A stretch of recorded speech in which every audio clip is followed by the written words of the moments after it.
Do you believe in the power of thoughts? I don't know, maybe you'll be like, come on, that's just nonsense. How could your thoughts connect to your character, your current situation, your health, your success, and even your dreams? How can negativity and a bad heart turn your life into hell? Is eternal happiness a thing? Can it actually exist? Personally, I don't think it does. But hey, can you change your life? Can you shape your thoughts to lead to something positive?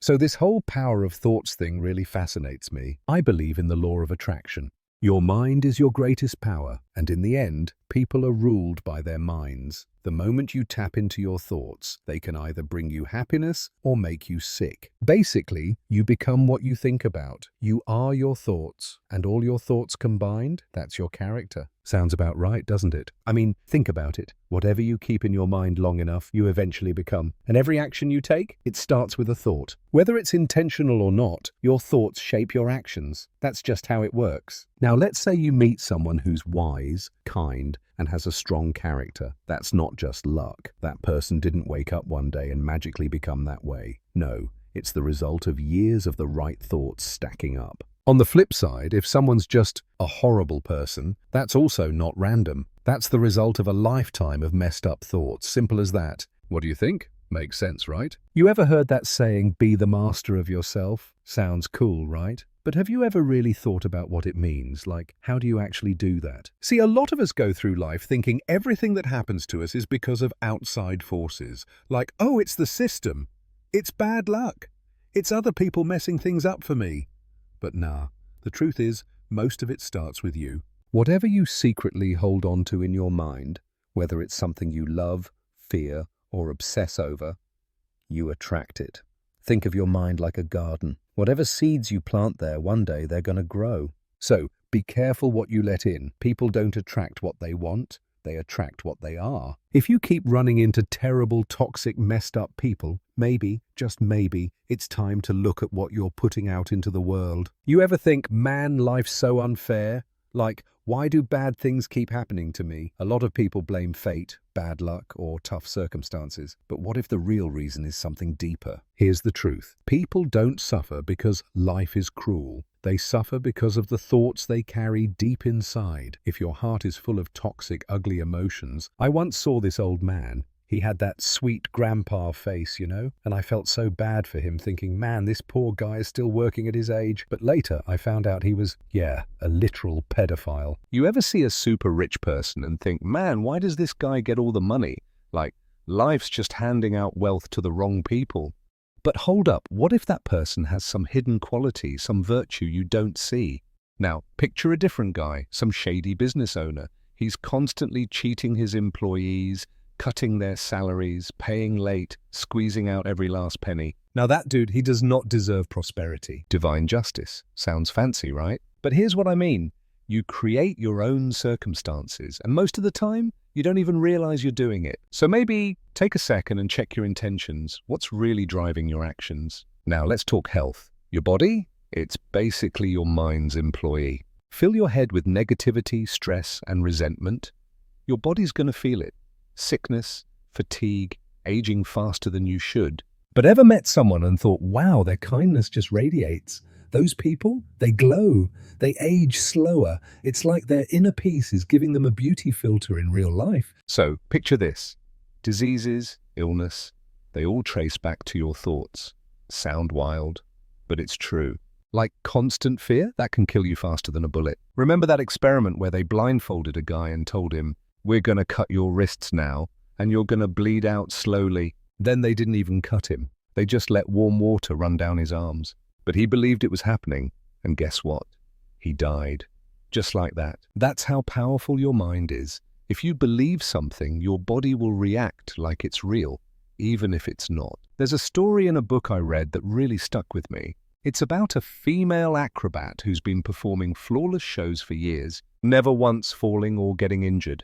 But one night, she turns to her husband and says, I'm going to fall tomorrow. He laughs it off and tells her, come on, you've been doing this for years. Why would you fall now? The next day she does, and she dies. What I'm trying to say is you are the one who creates your own circumstances. The way a person thinks is the way they are.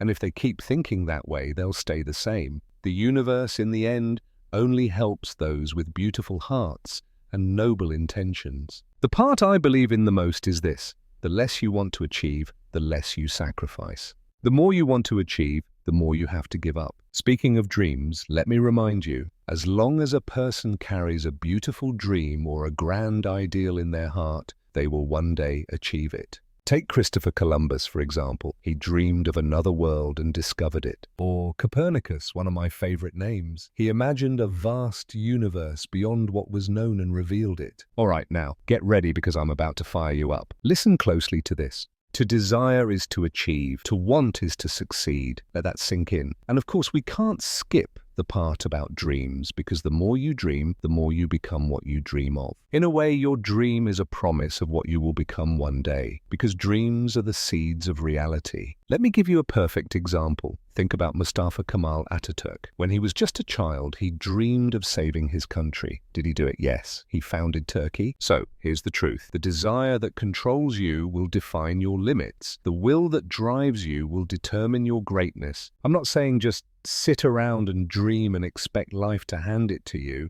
That's not how it works, man. Every achievement needs effort, and the result depends entirely on how hard you work for it. Notice I didn't say luck, I said effort. Whatever dream you elevate in your mind, whatever ideal you crown in your heart, that's what will shape your life. That's what you'll become. So if you think you can just sit there, daydream all day, and magically have things fall into place, yeah, no, that's not happening. Tell me you haven't said this at least once in your life. Why do I always attract the worst people? Why do I keep ending up with the same kind of toxic relationships? Why do I always get betrayed? Sounds familiar, right? It's like life keeps putting you in the same messed up situations over and over again. Well, here's the thing. This isn't just bad luck. This is the universe literally yelling at you. Wake up, learn your lesson already. If you don't, guess what? Boom, same mistake, same heartbreak, on repeat. There's a quote I'll never forget. You are what you perceive, and your world is a reflection of that. Nothing comes to you unless it belongs to you. Everything that happens to you, it's filtered through your own perspective. Think about it. Don't we all dress up our experiences with the fabric of our own thoughts? Here's a perfect example. A passionate biologist is out exploring the countryside, eager to discover something new. As he hikes through the hills, he comes across a small, bitter-tasting water source. Curious, he pulls out a tiny bottle to collect a sample for microscopic study. Right then, a local farmhand walks up and watches him. The biologist, filled with excitement, says,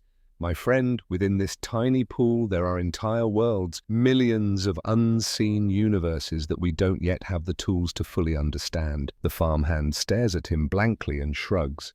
"Yeah, I know there are larvae in there, but catching them is easy. Same water, two completely different worlds." At this point, you might be thinking, I'm doing my best, so why don't I have a partner? Why don't I have close friends? Why is my financial situation still bad? My friend, stop complaining, stop worrying, because the things you're blaming, poverty, loneliness, bad luck, none of them are the real cause. The real cause is within you. There's an unspoken law in this universe. Complainers have no place here. Worry? It's basically spiritual self-destruction. The more you dwell on negativity, the more you reinforce the chains around you. Your own mindset is what pulls darkness toward you. So what do? Let's say you live in a tiny, rundown shack. The place is dark, messy, and surrounded by negativity. But deep inside, you dream of a bigger, brighter, more luxurious home. Here's the trick. You don't wait for a better life to start treating yourself better. You start right now. Clean every corner of that shack like it's a palace. Cook your food with love and set the table with care. Take pride in what you already have, no matter how small. Why? Because the universe won't give you more until you master what you already have. You have to prove that you can handle abundance before it arrives. Why do you want to be rich? That's the real question. Do you want to own wealth, or do you want wealth to own you? Let's be real. If deep down your dream is just to flex, show off, and make others jealous, but on the outside you're saying,